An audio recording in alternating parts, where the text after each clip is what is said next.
You guys ever get hemorrhoids? You? Yeah. Great. And on that. Well, I know we're already recording over here.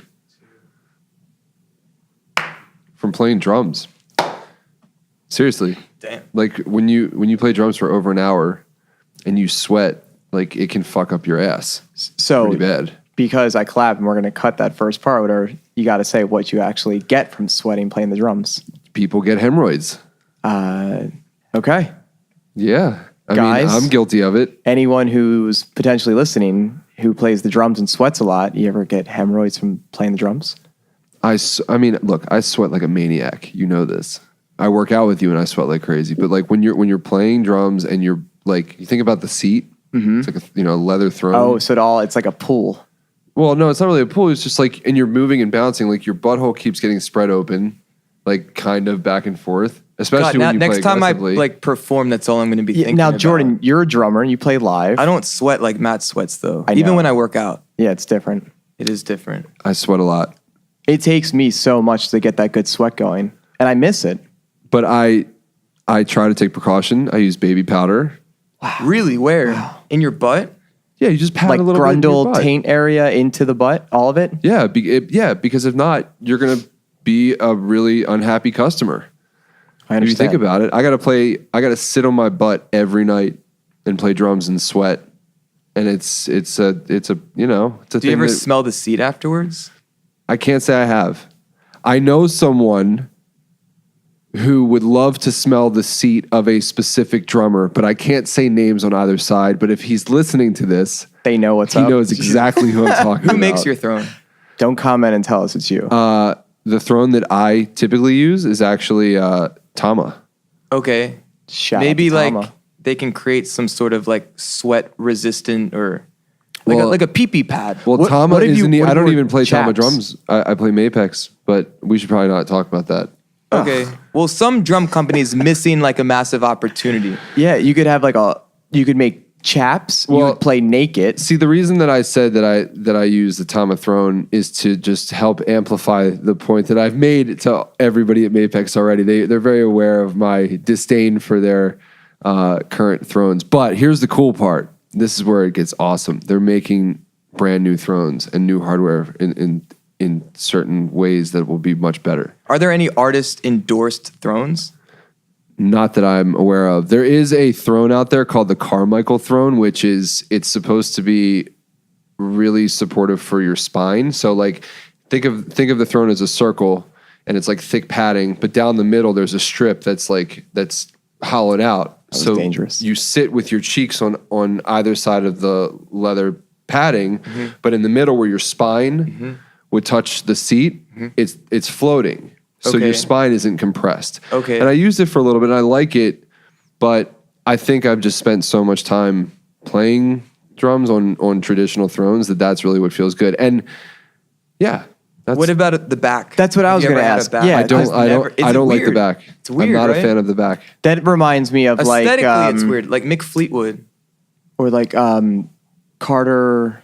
Buford. Yeah, Dave Matthews Band. I feel like Carter he would uses have the a back. nice. He wears golf gloves when Wait, he does plays. he use a back? I don't know. Like I would think he does. That's It's the really equivalent of like it's really hanging nice. out at a cigar bar. Right. It's really nice. For some drummers, it really does add a certain level of stability. Postural. Yeah, Especially if because you're carrying weight. some drummers do play very like their bodies are very much like 90 degree kind of position, like Right. where their Right. torso Yeah, nice and straight erect. up. Yeah. And it helps to have that, but I just move too much. And I don't honestly though, it is nice in between songs to just lean back. Yeah, I would feel like you would get this like gangster lean going on. You'd like be falling, you'd be like playing your drums. It sounds nice. Do you see? I don't think maybe you remember this. You remember there's a drummer and an educator. His name's Bob Gatson, really famous dude. I think he invented it. This big frame Okay. that drummers like Will Kennedy were using, and it's like it's basically a rack, but you sit in the rack, and the drums are mounted in the rack that you're sitting on, and the whole thing is perfectly combined. So like you kind of, I'll have to show you pictures. It but, sounds like Tommy Lee and Travis Barker getting strapped into the set, and like then the kit starts doing flips. Is that where it comes from? There was a Dennis Chambers, Tony Royster video that was pretty famous that came out, and I'm pretty sure either they're both using it or Tony's using it, but yeah, I forget what it's called. I'm imagining the two of them like playing with each other, just doing front flips over and over again while doing like, you know, they didn't do snare the front drum flips. stuff. They didn't do the front flips, but it's a great video. I mean, we'll check two it out. legends playing drums together. Well, yeah. But one of them is in this rack that it's pretty awesome. Did you ever have a Gibraltar rack with a bunch of things? I never had a Gibraltar rack. I used to like play Pearl drums when I was a kid, and I had the Pearl Icon rack, which was like same thing. No, see, the Gibraltar ones are cylindrical, whereas the Pearl ones are like they're square. So it's a totally different kind of clamp. It's a totally different vibe, and how they connect is different. It's just a different thing. I wonder if any of the bands playing the Warped Tour will have one of those racks, or we'll do like a front rolling flip over the crowd. There are some more metal bands on the Warped Tour this summer, so it's possible. Potential. Like Chris Adler uses a Gibraltar rack, I'm pretty sure, but it doesn't. It's not like it doesn't like flip upside down. Right. But, that's a whole different beast. Yeah, I think it's funny that you know what a Gibraltar rack is. Come on, man. I was in a band with like... I could see when you were I in was like high 12. school, I could see you being the guy who had that. That's how I feel, yeah. Well, again, I had the Pearl Icon rack, which was a direct competitor to the Gibraltar rack. I had a stupid big drum kit that was totally inappropriate. Right. But I feel like when you're young, you think that more is more, right? There's no like jazz kit. Do you remember the sound guy, Derek? He was like... venues. He would work at Fletcher's every now and then. He was like... Until you got to know him, he would always look pissed. He was like a black dude, had like kind of like a pony, like a rat tail kind of thing. No, did he play bass in Jimmy's Chicken Shack? Yeah, that's what I was thinking too. No. But I remember my very, very first gig was Spinfire. We were opening. At Fletcher's? No, it was, I don't even know where it was. I can't remember. It was like down Glen Burnie or somewhere down the Beltway a bit. Right. And I show up with like huge rack, rototoms on the left, 3 front rack toms, 2 floor toms, 8,000 cymbals, and this dude Derek, who's for like a pop rock band, and we're the opening band. Like, so how long did it take to set up? Well, it didn't take me that long to set up because I was like, no drummers here with my big rack. I know how to set this up perfectly. Yeah, that's what I was doing. But Derek's like, he sees me doing it, he's just shaking his head, and he's like, God damn it. He's like, God damn it. Did he have enough mics? Well, he had enough mics, but the whole point was like, he said to me, he's like, you're going to learn real quick, kid. Right. And I was like, what? This guy's a dick. And then I realized that he was right. Yeah, man. And then I remember, I don't know, a couple months later, we played Fletcher's, and I used a much smaller kit, and he was like, yeah, you're learning. And then we like hit it off. The old wise man. Then we hit it off really well because I actually listened to him. Right.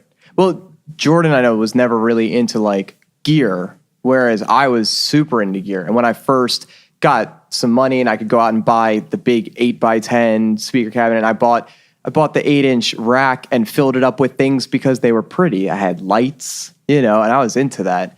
But you start to realize that like all you really need is one good amp into one good speaker with one good instrument. Plug, and you're good to go. Is that less is more? Less is more. I mean, I kind of went extreme with that too, with the kick, snare, floor tom. Well, I've always liked the less is more, not only in you the do gear. less is more with gear. Yeah, too. I mean, so sometimes I get it down where I'm just playing just the floor tom, and my ride will become my crash also. But even in composition, where instead of thinking every 8 measures or every 16 measures, or because a chorus kicks in, that I have to crash because that's just what everyone else does.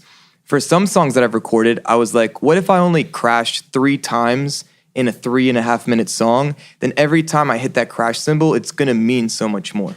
Makes sense. Yeah.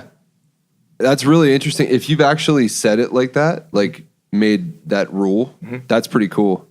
That's stuff that I'm sure you've talked to your students about, your drum students about. That's stuff I talk about too, is like set limitations with creativity, well, specifically on the drums, but in general with creativity, so that you can kind of be forced to paint within the rules. Right. And it helps you to be more focused and play better sometimes. But and the colors you use, like the symbol ends up being way more it means more. It means more. Yeah. I remember teaching people that you can have this whole arsenal bag of tricks, but you're not going to use them often. You might use one once in a song, especially as a bass player, and you're trying to hold down the bridge between everybody, whatever rhythmically is going on, because you guys can't play notes and we got to lock with everyone else, right?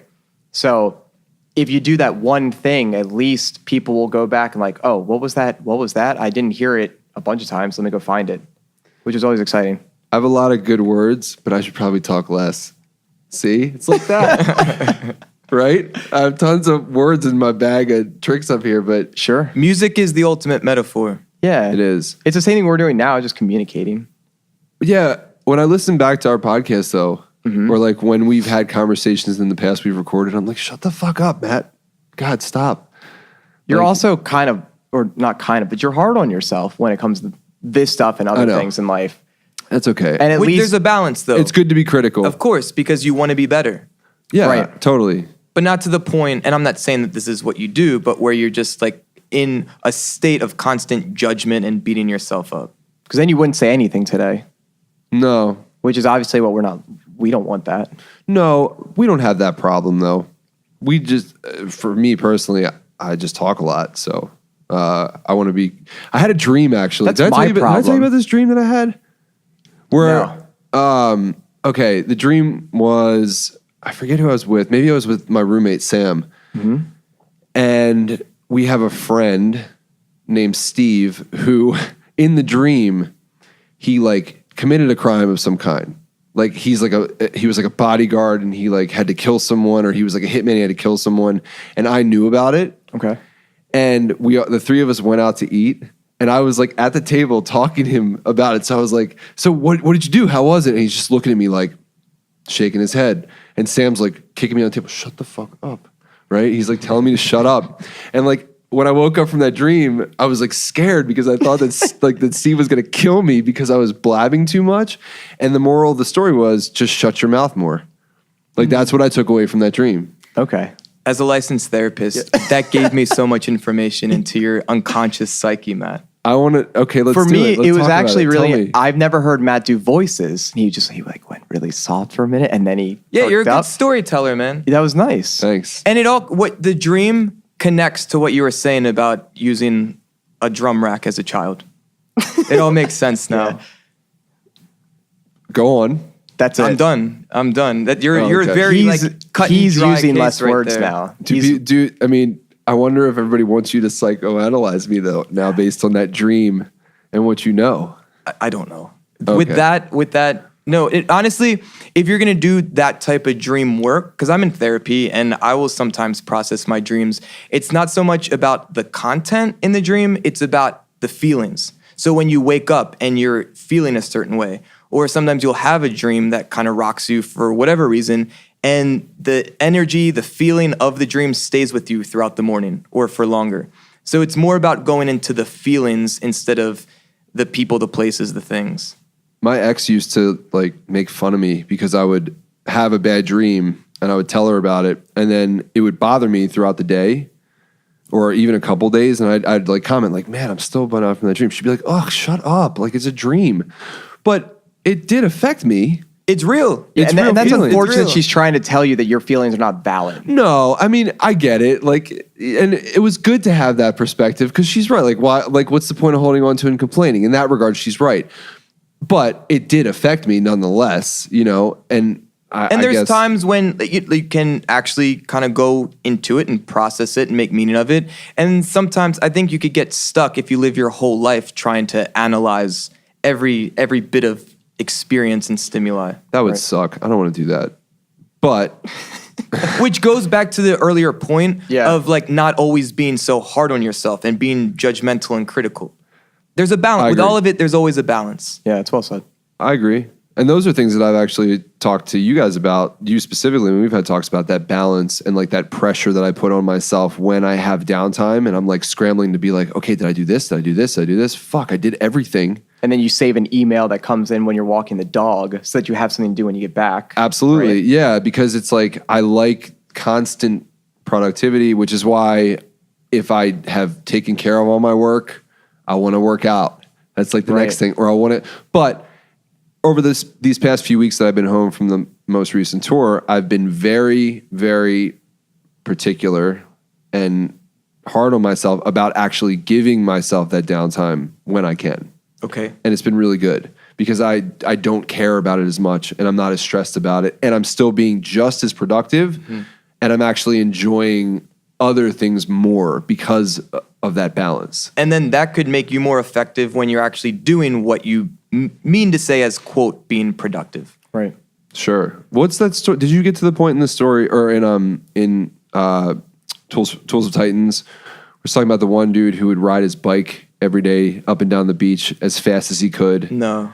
Okay. No. Well, I don't want to say anything then, since you haven't read it. And Dude, the it's readers haven't read- 700 plus Yeah, pages. I have, but I haven't even gotten to Tim Ferriss, crack Tools it of open Titans. yet. That's what Yeah. we're Great talking book. about. Yeah, and all three of us have it. Matt said buy it. He read it on tour. He took crazy notes. And he had a lot of questions when he came home. Initially, we talked about a lot of the nutrition. Yeah, a lot of it was nutrition based. Yeah. And even when you and I had first started talking and you had some things you wanted to take care of in the nutrition and fitness world, when we first got together, you were referencing the 4-Hour Body. Yep. And that's another book that I bought. And going back to the idea of trying to use your time wisely and having downtime and what to do with it, I've been struggling, and I had this hit yesterday in the last couple of mornings where my fiance has now switched over to night shift full time at the hospital, and when she comes home at 8 a.m, as I'm getting up, I was feeling a strain, a catch-22 of like, well, I'm supposed to get up and start being productive, using my time wisely, but I was feeling this conscious, subconscious feeling that I'm supposed to like stay in bed with her and snuggle and hang out and do whatever, even though she's going to sleep. And it came to a head yesterday. It was only a couple of days that it took where I realized how it was affecting me. And there were a couple of other things that were affecting me. So I just said, hey, can you call me? And she was like, yeah. And so when she got a break at work, she called and I just explained it to her. Hey, I'm feeling this way. And she was like, and I knew once I said it to her, she would be like, oh, you're crazy. Don't feel like you have to stay here. Go be productive. Do your thing. Because I'm sitting there saying, I could go work out. I could be stretching. I could do the 4-6. I should be reading, right? And I'm just sitting there. And the more I sit there and ponder about it, the more anxious I'm getting, and I'm still paralyzed and not doing. And once I had the conversation last night, she said, okay, what are you going to do about it? And I said, well, when I wake up, and that was this morning, I'm going to make a new plan with this and a new plan with that. And I'm going to start knocking off and crossing off the list of things that I want to get done so that I can get to that state where you were, where you feel accomplished and now you can just relax. Mm-hmm. You can actually relax versus like, oh, I have all these things I wanted to do. I'm just feeling anxious about it and not doing anything. Yeah, that just builds up. Right. And it was overwhelming. And I felt it yesterday. That's when I came downstairs and just started working out and said, now I need to come up with a better plan to make sure that even though I'm busy, I have free time, I need to use it wisely. Right. And there's a couple key things. One, that you have that self-awareness and you're paying attention to your body. Right. You're feeling a bit more pressure, anxious, or however you interpret it. But that's just your wisdom, a signal saying, hey, something needs to be dealt with or addressed. Right. And you have the communication with your fiance of where you can actually share that and trust that she's not going to be offended or defensive about it. Right. And then within that, when do you find the balance, though, to have that time with each other where you're not hanging out at this awkward moment in both of your schedules? So, like, she's getting off work, going to bed. And I'm starting. You're waking up. Right. Are there times that you guys have also set aside where her schedule's open, your schedule's open, and that is blocked off for the two of you so that you don't have to feel guilty in the morning when you're trying to get up and she's going to sleep? You know what I mean? Like, Right. Did you guys also discuss what So- time is going to be for you so it's not even an issue? So recently, we both were feeling like each other. We were working very hard. We're renovating a house, and so we're trying to stay on top of that as much as possible versus just falling into debt and putting everything on cards, which I think a lot of people end up doing. And in that, we both kind of realized we're both working really hard and we're not finding as much of a balance. So again, it came back to what we talked about on the first podcast, communication in relationships and being honest and being able to express how you're feeling. And we both expressed how we were feeling. And we don't want to forget about us making time for each other, at least once a week or when we can find those windows. So the way that we worked it out was, hey, when we both have a day that links up, I won't book any sessions or do any work there, and we'll actually plan a night and go out. The other thing we've been doing is I've been setting aside when she wakes up and she has to go to work at 7, that I'll wake her up at 5, and we'll be able to spend the next hour and 15, hour and a half together, hanging out, talking, cooking, being with one another, and just having that good dynamic that people need. And just to clarify, you mean 5 p.m.? 5 p.m., yes. Because she's a nurse and she's working overnight. The night shift, yeah, exactly. Okay, Yeah, cool. yeah. So it's good. I wake her up at 5, which is her 5 a.m., essentially. Yeah, that's great commitment. It is. But that's what she was used to. She was used to waking up at 5 and going to the hospital at 7 and working a 7 to 7, whether it's PM to AM or AM to PM. But you weren't, and it's a matter of actually working Right. together. For sure. And that's part of communication, but also just commitment. And Right. it takes work. It takes work. takes I planning. read that wrong on your end. But yeah, you're right.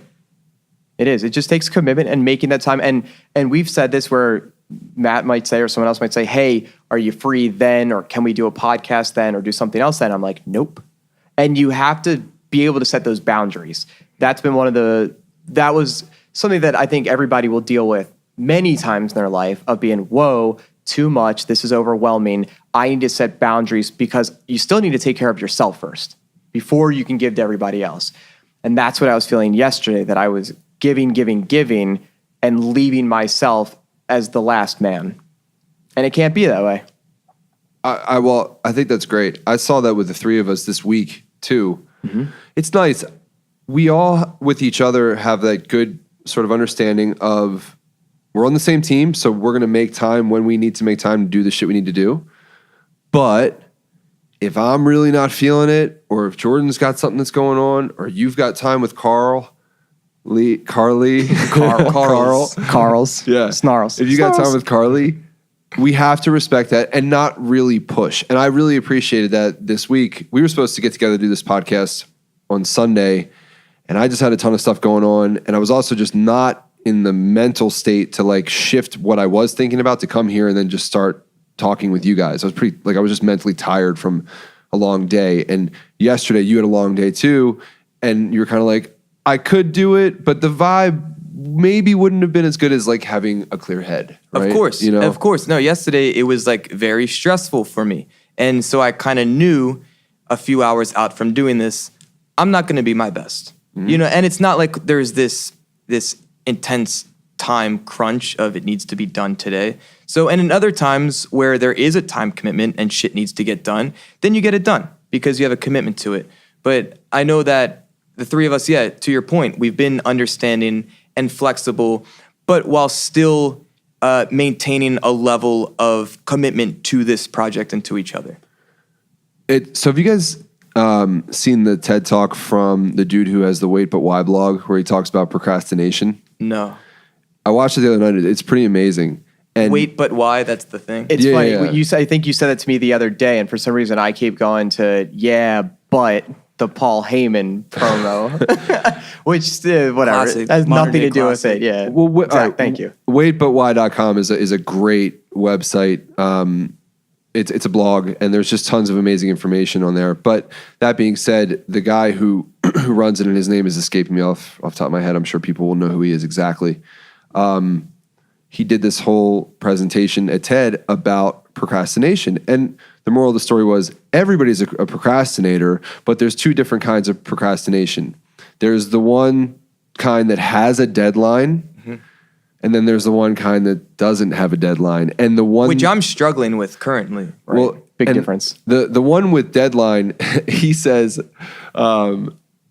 basically you get woken up by, I forget the term. This makes me look really stupid because I can't remember exactly off the top of my head. We can always put a link for people to go check it out. Yeah, you should check it out. But basically, like, when you have a deadline, the deadline monster wakes up and like yells at you, and he's like, "Hey, get this done," and then you jump into action to get it done. And there's been times in grad school where I would wait until last minute for a big project, like a 15-page research paper type deal, and it would be due Monday at 2. I wouldn't start it till that Friday before. And literally there were many times I spent entire weekends working on something, but somehow every time it always got done within a half hour before it was due.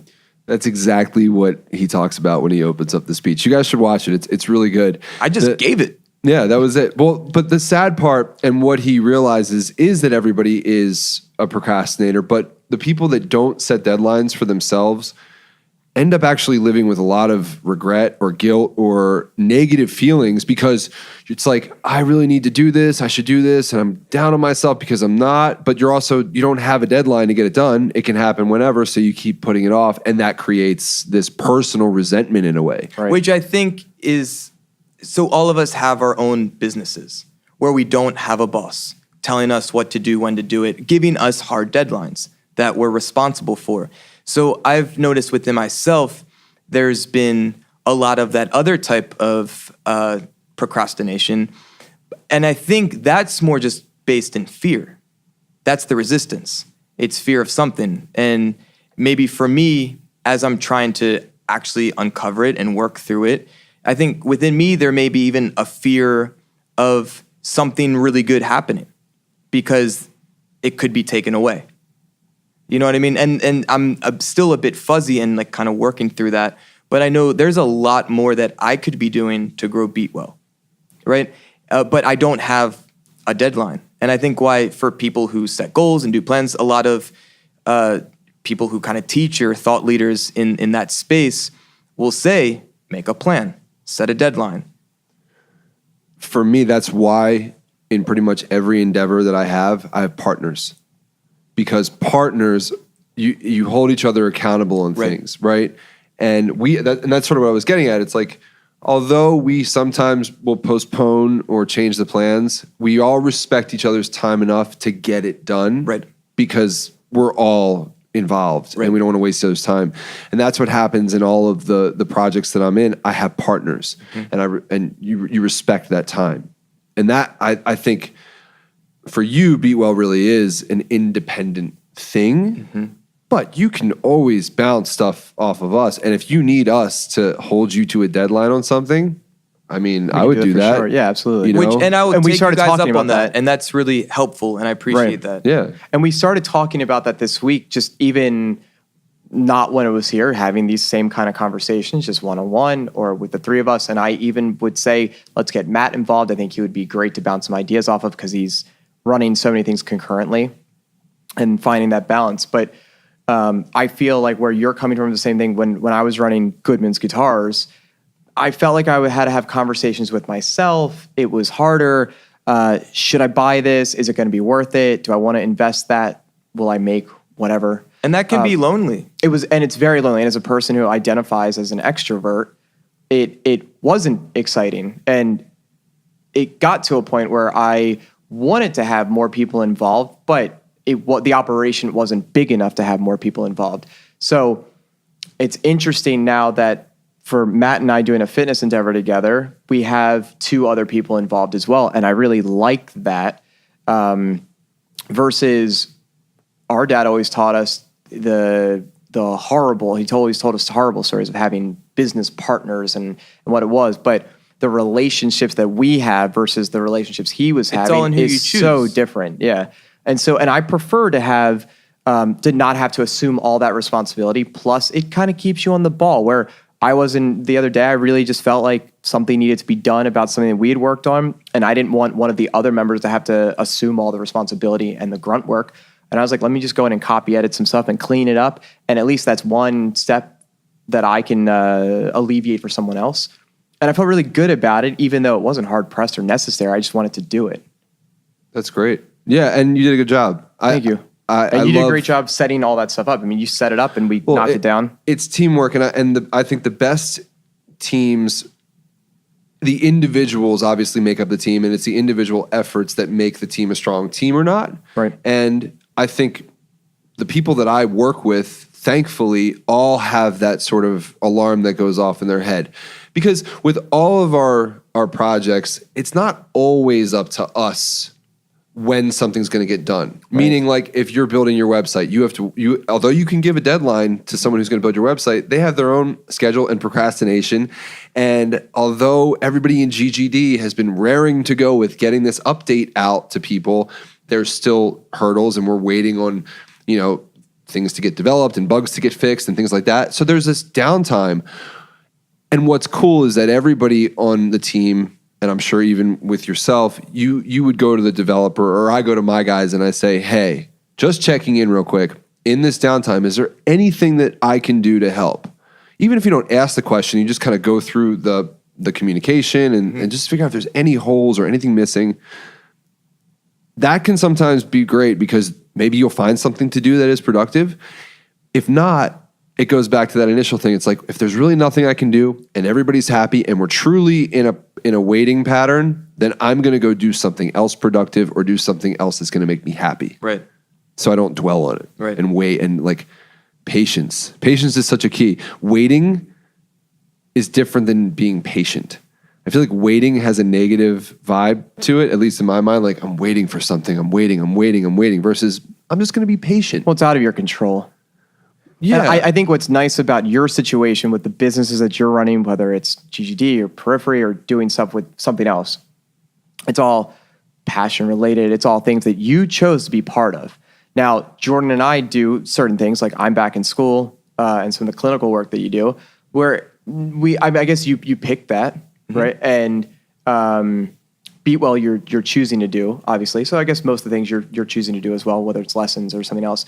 For me, I guess I feel more of the procrastination can go to like the last hour with my school stuff because I'm not as invested, where I want to finish it. I want to learn the information, but like you had said before, that I like to go past what we're learning to dive into something a little more niche specific instead of knowing everything about everything. And it's easier for me then to want to allocate my time to things that I'm more interested in, more passionate about, versus and leave some of that stuff for the last minute. Even though when I started the semester, I was like trying to be really gung-ho. Let me knock all these assignments out initially, but it didn't really feel that good or rewarding. So I'd rather just use that time towards something else and then come back to it.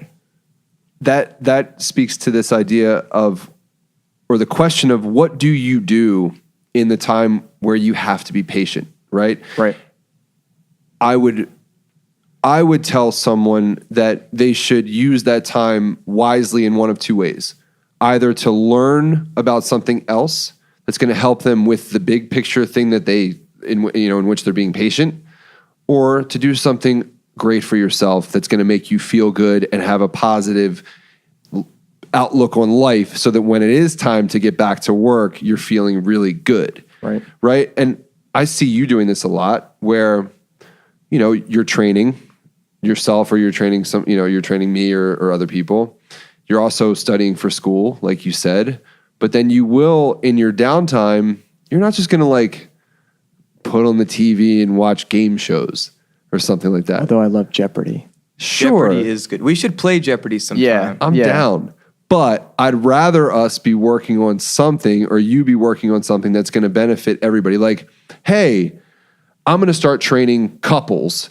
I'm going to research a bunch of exercises that I can get couples to do, because you know what? Maybe that's going to be a really cool angle for business one day. Maybe I can advertise that I'm a really good trainer for couples, and I have these great exercises to not only get people healthy paradiddle with fitness. No. Like, not only to get people healthy, but people to get to help build and strengthen a relationship between a couple, right? Right. Which I actually have witnessed you do, and that's really cool. But you see what I'm saying? It's like, use your time really wisely. I think it's sometimes it's easier said than done. And sometimes because you can fall into, and I'm guilty of this. Yesterday, I felt like I was falling into old patterns. And part of that was I was giving and I was enjoying my time with others when they were here. But then the nighttime would hit and I would go, and a big recurring theme for me over the years of running my own business was, if I don't leave the house in the day, I have this weird sense of something, right? You know that about yourself. And I knew that. So I that, tapped into it. And that was where yesterday, it's 6:30, 7 o'clock, and I'm done for the day. I wanted to train. Now it's getting later. I want to eat dinner. It's getting late. There's all these things that compound it. And I said, whoa, what should I do?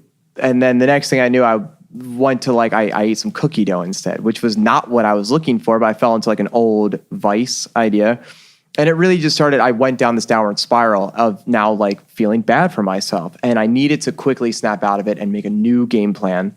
So I went to work out and I felt really good and I screamed and yelled and emoted like crazy. And those are activities you're passionate about. For sure. And I needed that. And then I did what And you know that it doesn't just feel good in the moment, more big picture afterwards, you're going to feel better about yourself for doing it. 100%. Cookie dough is great in the moment, but then you're going to feel like shit mouth later. pleasure. And we've talked about going to Flavor Town or Flavor Country rather. Matt talks about, Matt goes there a lot. I'm not that good at it. So for me, it's a little bit more, it wasn't exactly what I wanted to fill some kind of void that I was missing. It was the wrong thing to choose, I guess. And I went with what Jordan had said as well when he was feeling a certain way and he couldn't maybe express it or put it into words.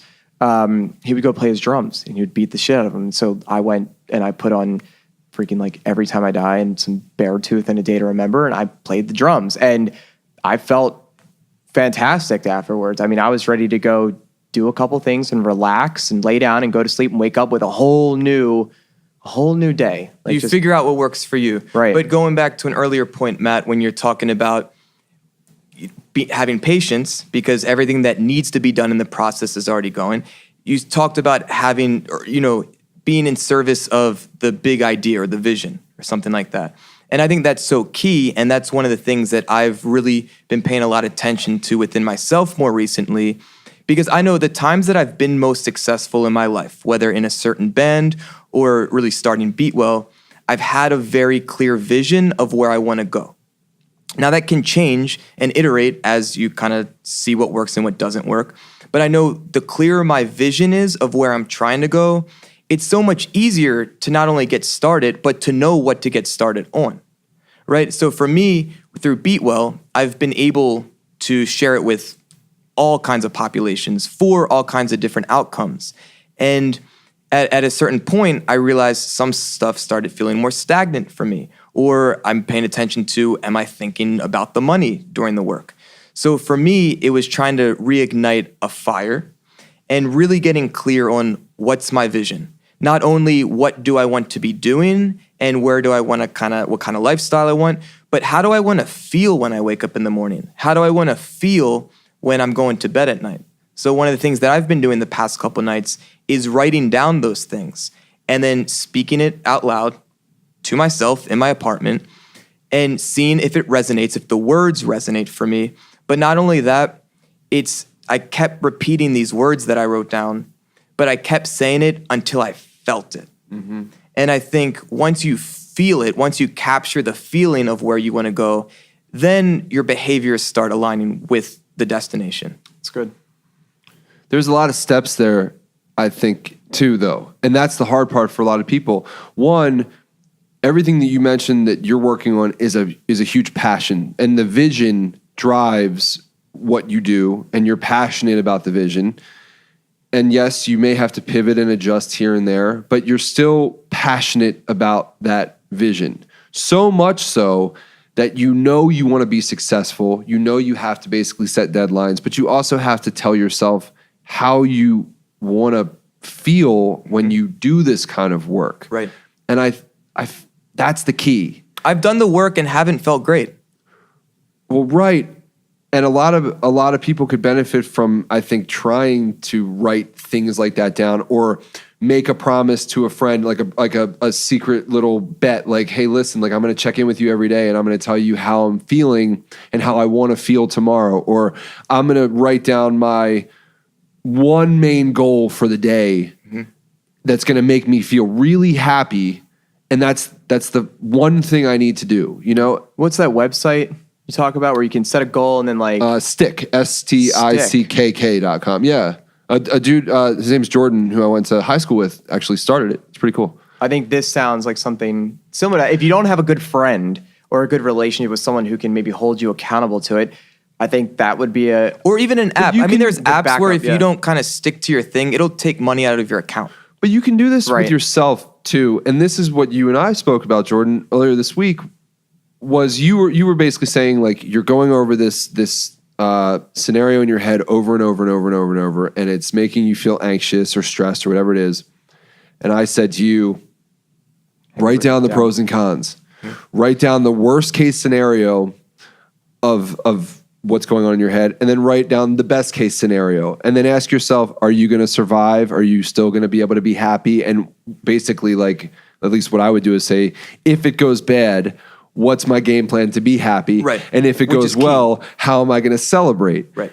And from what you've told me, it was really helpful to a degree. And you know what was actually most helpful? Because there's been times throughout my life as both a teen and young adult where I journal or just write thoughts down. But I haven't done that in a long time, beyond when I'm just documenting my experiences to share with the public. But this is different, like a private journal. And I just kind of let it rip. And I wrote a few pages for maybe 20, 25 minutes. And I realized how healthy the process was for me in that by just getting it onto the paper, all of that energy was leaving me. If I hadn't had put it on paper, it would just sit within me unexpressed, and there was no way to make sense of it. Mm-hmm. Just getting it out, the process of it, of just doing that, I felt lighter because of it. Yeah. And then I had more clarity to kind of deal with the reality of things going on and how I felt about it. Some of my most productive friends have post-it notes and a pen right by their mirror, like that they use, like whether it's a bathroom mirror or whatever. But every day they write down certain things like that, or certain tasks or mindsets or reminders, and they stick them right on their mirror, because you can obviously take it off really easily once you accomplish the goal. Mm-hmm. But it literally stares you in the face. Yeah. And you're forced to deal with either something you need to do, a deadline, or just a reminder that, you know, this is what I'm passionate about. This is what I want to do. I started doing that a little bit with the sort of this idea of like, what do I want to spend my time on? What am I passionate about that I am working on, and how can I do that better? What am I not passionate about that I can completely cut out? Mm-hmm. And that's still something I'm really working through. And I haven't arrived at a conclusion yet, like fully. And hopefully we can talk about this further at some point when I have a better conclusion about my experience with this. But it's tough it's tough to cut something out that you were passionate about at one point that you still are holding on, just like a relationship. Like, you could be in a relationship with a girl and you're really, really comfortable and everything's good and nothing's bad, but you're just not fully there. And it's terrifying to think about letting it go. Because there's a death in that. There's a loss in that. There is, but it's extremely productive to get good at learning how to say no to things or how to cut things out. And I'm working on it, and it's challenging, but I like it so far. I like the process of like being scared, doing, and then still being okay. And the more you do that, you'll realize that you won't let fear or resistance win out, right? And I think what you're talking about, everything is just patterns, right? So when you're doing something for so long, whether it's a relationship or a hobby or a thought pattern, once you have those patterns, you know, kind of the more you do it, the stronger it gets. So it takes more energy to, one, become aware, hey, like this isn't really serving me anymore. And then it takes a lot of energy to change the habit, right? And we've talked about habit changes and things like that before. Right. It takes a lot of energy to do that, but it comes down to self-awareness. Does this feel good to me? Does this still serve me? Even though it may have felt great and served me in the past. But we change. And because we change, our desires change, life circumstances change.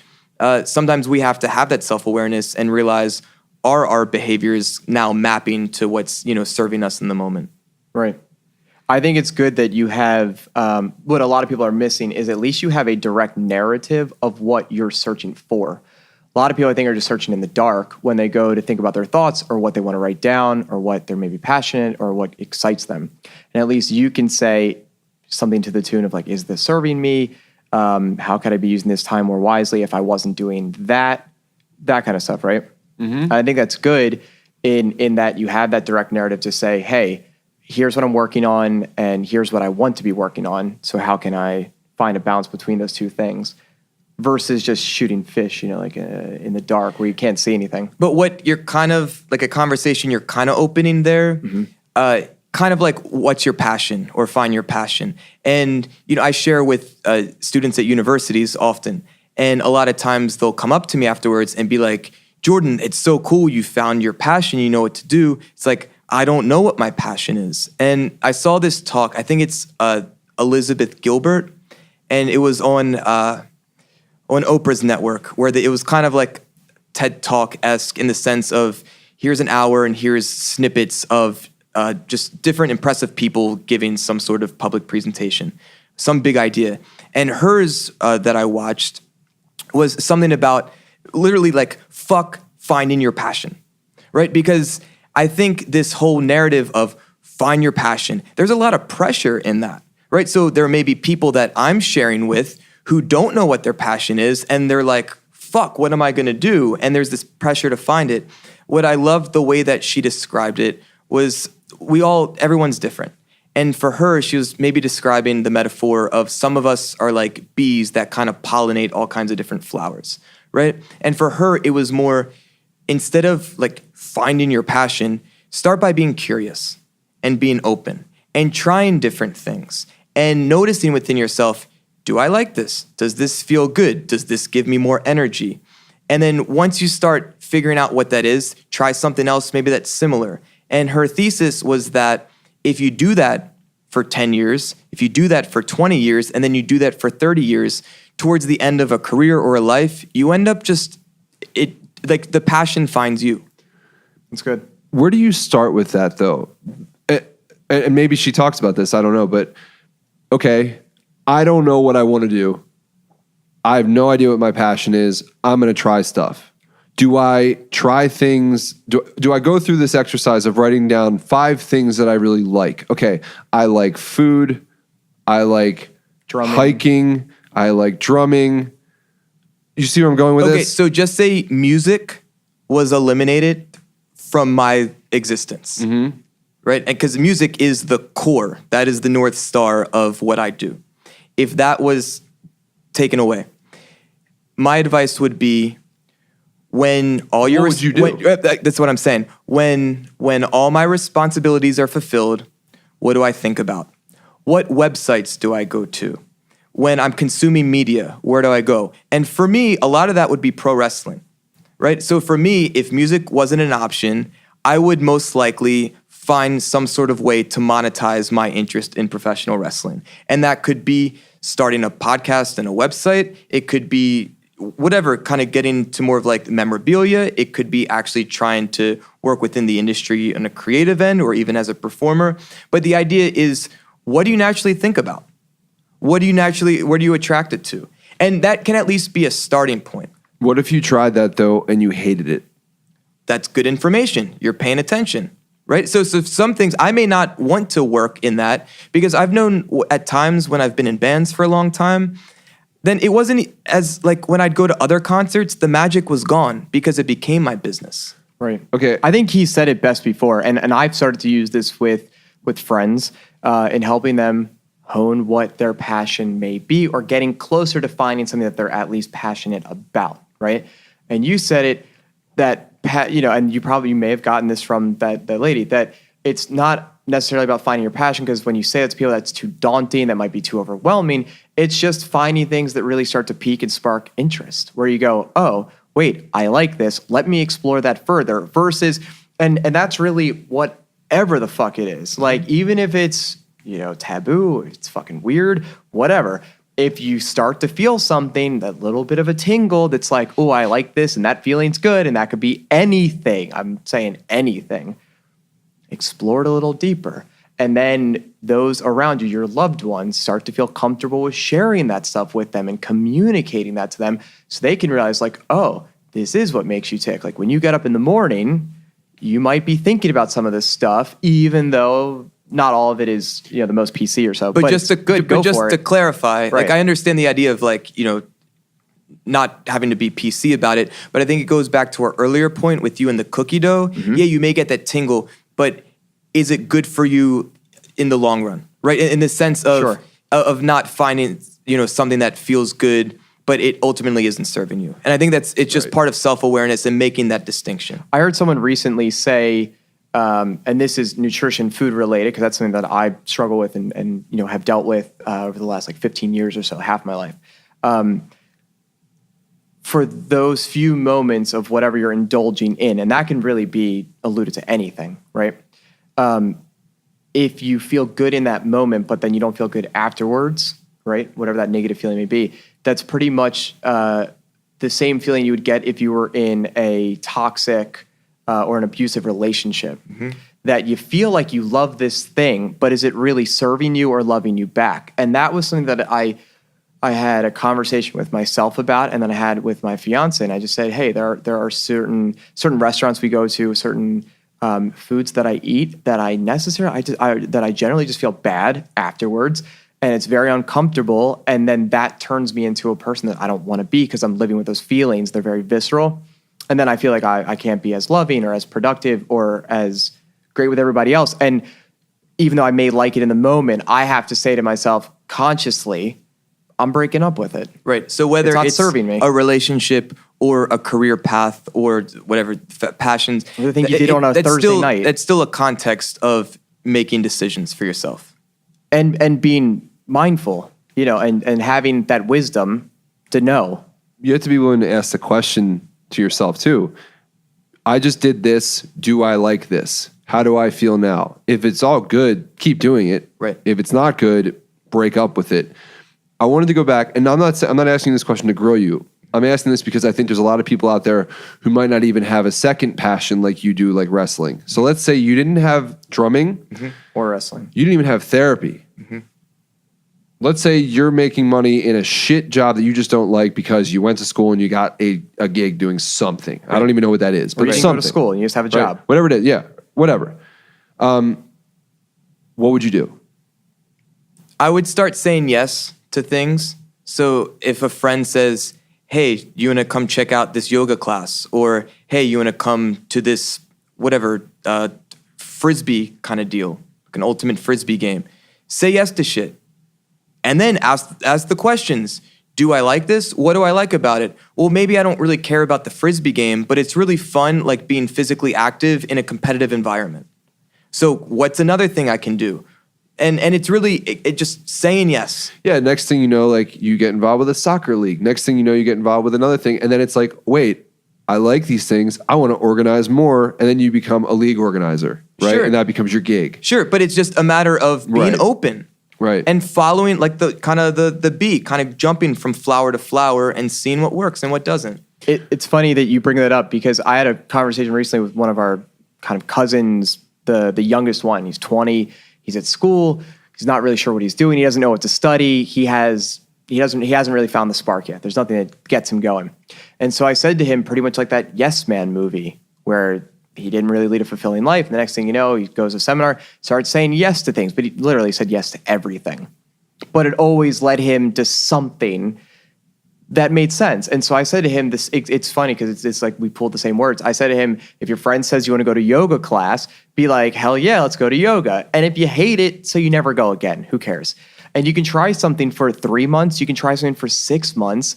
And if you never want to do it again after you've put some time in, if you set a goal and you decide you're going to do something, let's say for 3 months, you try it, you see it through. If you don't like it, you'll never do it again. And that's what my coach in powerlifting had told me. And he told other people. And when he decided to do something for 3 months, he had all this reservation.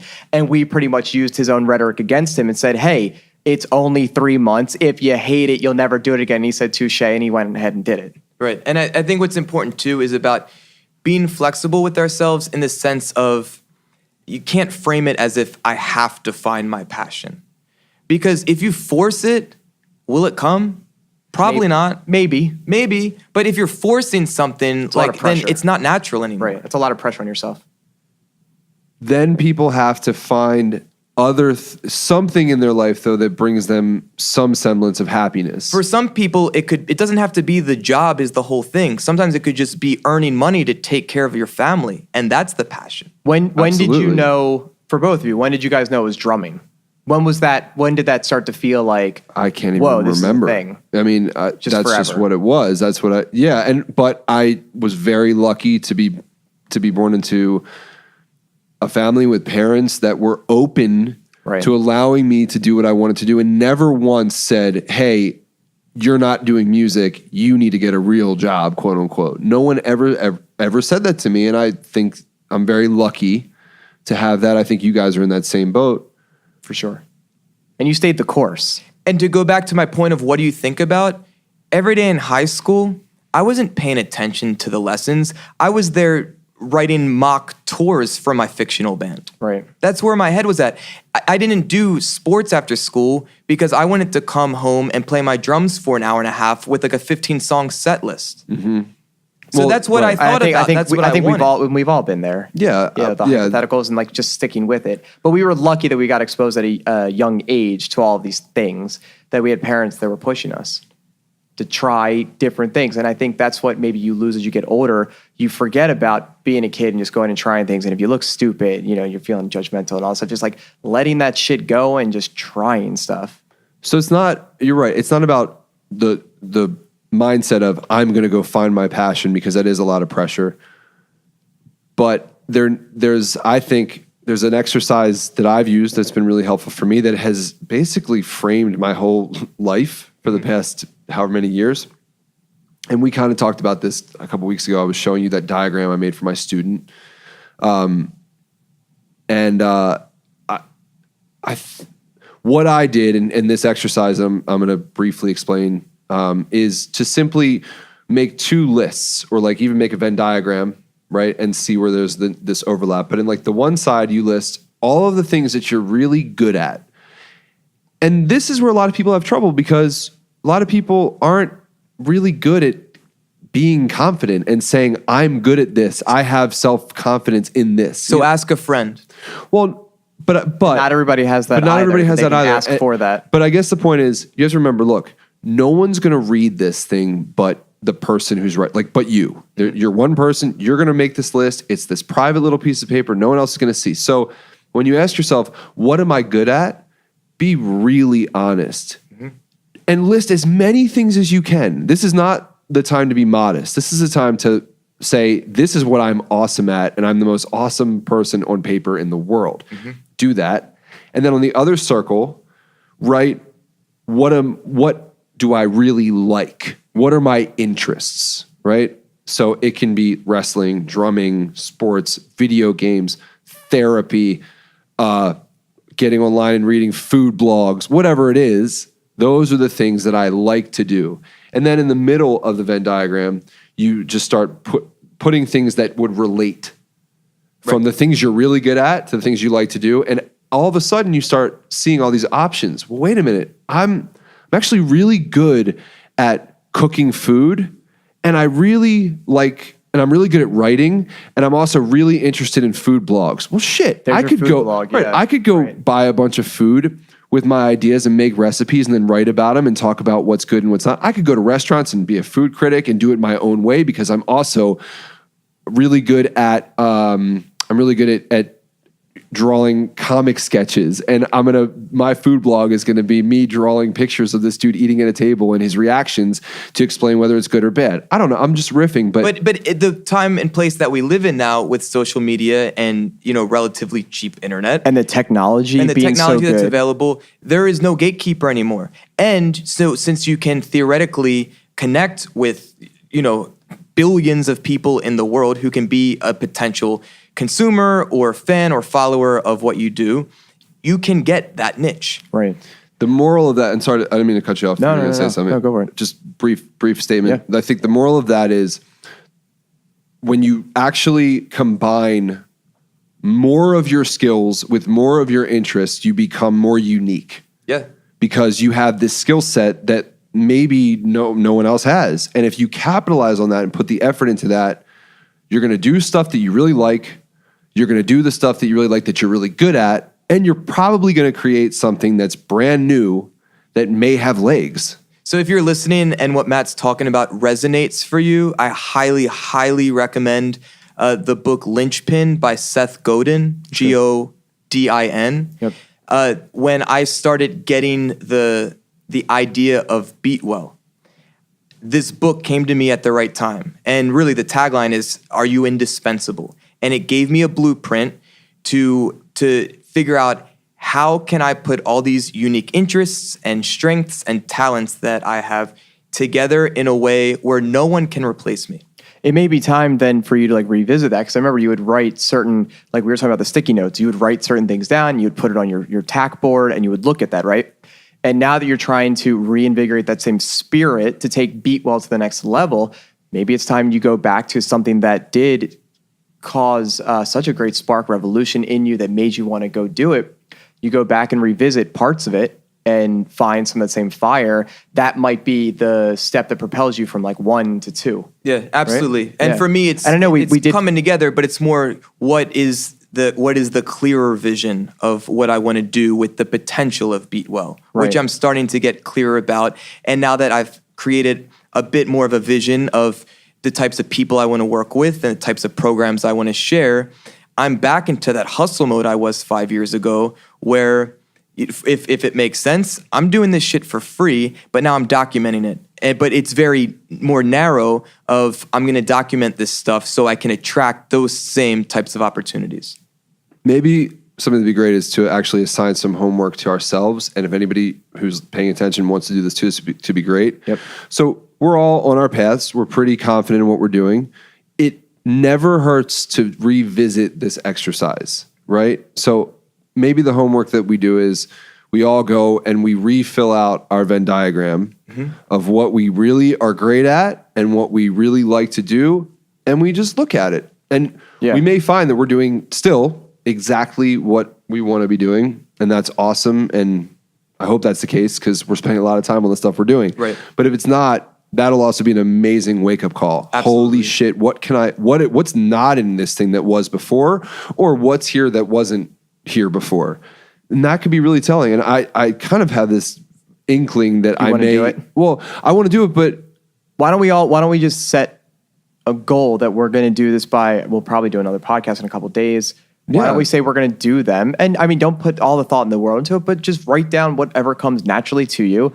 It might take 5 minutes, might take 15 minutes. Then we'll bring it here and we'll start discussing it. yeah. And if you feel like this makes sense, put all the thought in the world into it. Right. Do it. And Because really, it's your what's life. at stake? It's your life. It's your life. Right, for sure. Yeah, that's something that I know I call my dad, and he talks about some of the glory days. You look in the mirror and you're feeling great, and as you get older, you're kind of missing some of that. I think some of that might also have to do with just maybe regret for not honoring that time as wisely as he could have been, and whatever it is. And I know a lot of people live with that kind of regret, which you don't need to do. So it's a great motivator to say, let's do the Venn diagram, and then let's come here and discuss it. And let's make sure that for each of us to check each other as such good friends and communicators, hey, are you on the right path? Are you connecting all your dots? And are you making sure that you're following all of your your passionate ideas?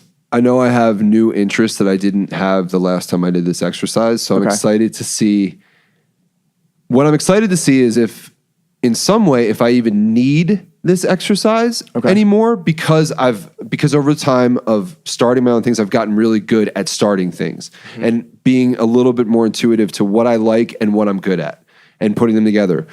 So I'm just excited to do it because I want to see if I'm already executing on the things that I kind of think that I will write down. Right. But again, I'm kind of excited to see if there's like this big hole that I'm like, holy fuck, I'm missing something. And I think the fact that you're excited about an exercise like this, Matt, it tells a lot about you and kind of reasons why you have been very successful. And I think if someone's listening and they think about doing an exercise like this and it just feels like work, or even if it feels kind of scary, I think honor that and actually lean into that, because if you feel some resistance or fear, then I think that's a signal that this is really important for you to consider. That's good. Let's do that. Yeah. Yeah, I I'm think that'd down. be good. So we'll circle back on this. I think this is a really good place to wrap. I need to give a couple of shout outs of things that I thought about yesterday. And it is relatable. Yeah. Any last minute stuff? Go for it. So Sam Silverman, who's a mutual friend of ours, put a thing out yesterday on Facebook saying, hey, you guys should check out the live stream for the Warped Tour announcement.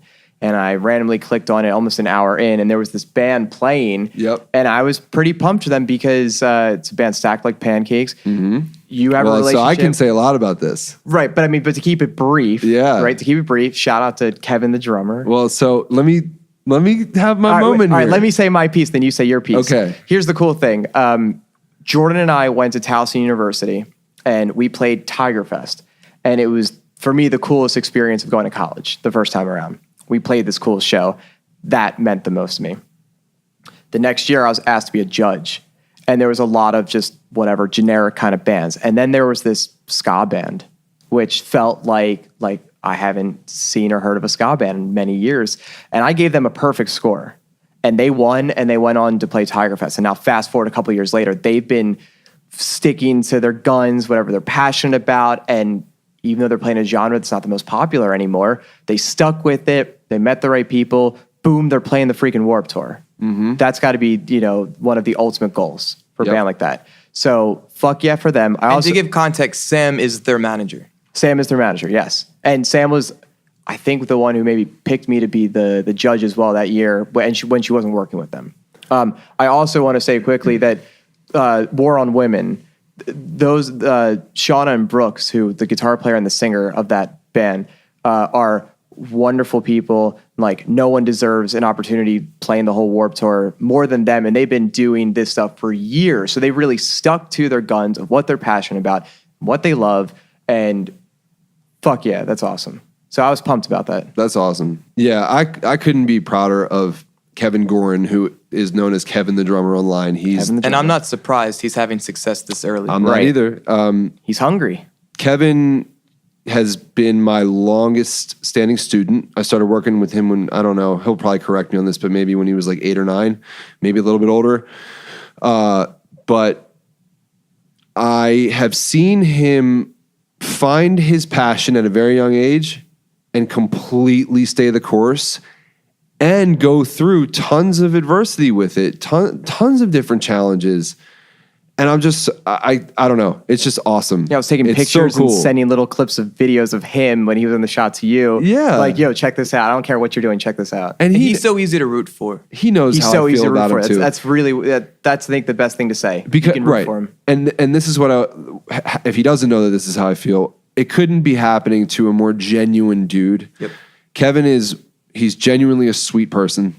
He genuinely cares about others. He is very, very open to learn how to do things the right way for other people. That's great. As much as it's right for himself.